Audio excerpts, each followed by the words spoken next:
Magandang araw po. Narito na po ang magiging lagay ng panahon ngayong araw ng Sabado, November 25, 2023.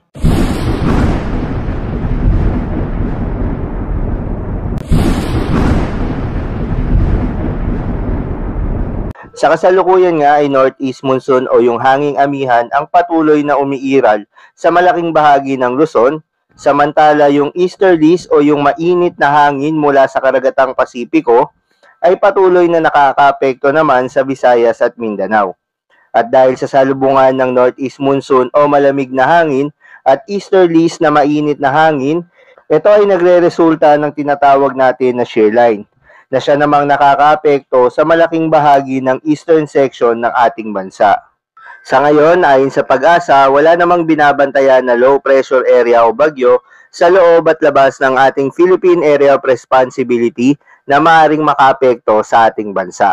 Para sa lagay ng panahon ngayon sa Luzon, yung eastern section ng Luzon ay asahan na makararanas ng maulap na panahon na may kalat-kalat na pag-ulan, dulot pa rin yan ng shear line.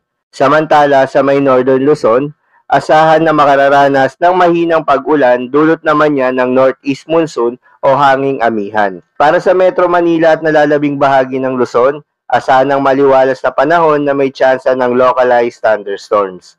Dumako naman tayo sa Visayas at Mindanao. Magandang balita dahil asahang makararanas ng maliwalas na panahon ang buong Kabisayaan at Mindanao. Pero may tsansa pa rin ng mga localized thunderstorms lalo na sa hapon o gabi. Sa mga lugar naman na inuulan ng mga nakaraang araw pa, iba yung pag-iingat po sa mga posibleng pagbaha at pagguho ng lupa, at sa mga kababayan natin na lalabas ng kanilang tahanan, ugaliin na magdala lagi ng payong o anumang pananggalang sa ulan. Para sa lagay ng ating mga baybaying dagat, sa ngayon ay may nakataas tayo na gale warning dahil sa muling paglakas ng hanging amihan.